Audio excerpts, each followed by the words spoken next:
Control Game Review. Hello beautiful people. In this video, we will talk about Control Game Review.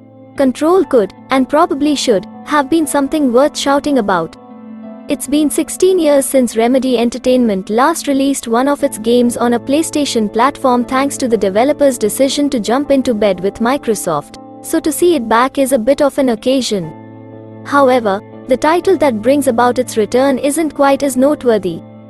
This is a good game, but it doesn't reach the heights we were hoping it would. Had infamous Second Son got a much darker, more mysterious sequel and limited its open world to the floors of a single high-rise building, the experience wouldn't be all that dissimilar to that of Control. Jesse Faden's range of superpowers is what sets this third-person narrative-based shooter apart from almost anything else out there, and it comes with a great degree of secrecy. There's a mystery to solve at the heart of the oldest house, but initially, you're just there to find out about your missing brother. As you work your way through its otherworldly corridors and lobbies, however, the position of director becomes vacant, setting off a sequence of events that lead to all manner of discoveries.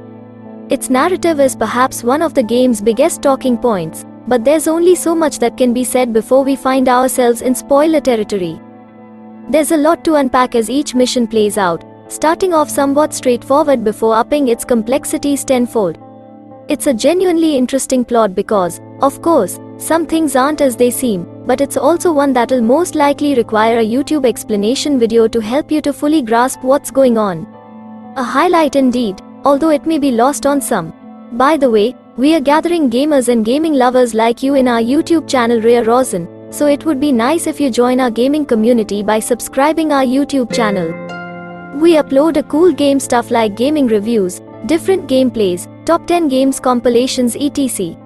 One thing that cannot be denied, however, is the title's sense of style.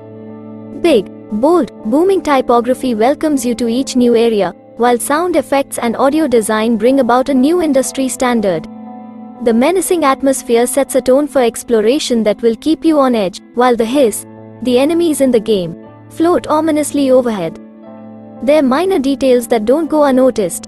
Exploration is at the heart of what makes the experience stick, so much so that Remedy felt comfortable dubbing it a Metroidvania. And it is, of sorts. Every area of the oldest house has its own sprawling map that can be rummaged through at your leisure, with many rooms locked behind security clearance levels and others that require specific powers to access. The problem is that your reward is never particularly interesting. Maybe you'll gather some materials for an extra upgrade or uncover a couple of collectibles, but they never feel like they were worth the effort. Thankfully, side missions are a little more worthwhile. Cleverly hidden quests explore the inner workings of the office block, what life was like before the hiss made their presence known, and how those that are left deal with the outbreak. The majority adds either historical or scientific context to the world, and alongside optional time-limited missions, are a welcome distraction from the main plot. Engaging in combat with the hiss is what you'll spend much of your time doing, though, and it's far and away the biggest highlight of the package. Equipped with a breathing gun known as the service weapon, Jessie can swap between numerous modes of fire on the fly. Kicking things off with the capabilities of a pistol, she'll quickly amass variations that allow her to switch to the likes of a shotgun, machine gun, and a magnum, but it's how the gun is used in tangent with superpowers that makes all the difference. The service weapon operates on a cooldown rather than a normal reload, and it's during those times when bullets are sparse that you can explore the full range of your abilities. Launch allows you to pick up any object or enemy in the environment and throw it at another foe, while shield protects you from gunfire for a limited period. Evade is a quick dodge that'll get you out of danger, seize turns a combatant to your side, and levitate lets you take to the skies and survey the battlefield from a vantage point. Combining the use of these abilities with your service weapon is paramount to success. Different enemy types require various means of approach, such as shields that need to be whittled away with bullets before a killing blow can be landed. Meanwhile, airborne foes can dodge the objects you throw at them via launch entirely.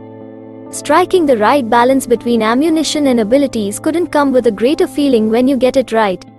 Pulling an enemy towards you, who takes out a weaker adversary in the process thanks to sheer force, and then launching that body at another combatant to end the lives of 3 men in one smooth move is really quite special. Unfortunately, the title completely fluffs its lines in the penultimate chapter. A gigantic, Open space gives enemies the chance to take pot shots at you from a distance, while those closer to the action bombard you with explosives. An overwhelming amount of foes are spawning in at the same time, meaning you're never given the chance to catch your breath, resulting in sequence after sequence of close shaves with death. It's not fun or engaging in the slightest, making for a series of encounters you'll quickly grow to loathe following the 10th or so attempt. However, the game's biggest offender by far is its frame rate. Strangely enough, the experience manages a somewhat stable 30 frames per second for roughly half of the 12-hour campaign, but the more you progress, the worse it gets.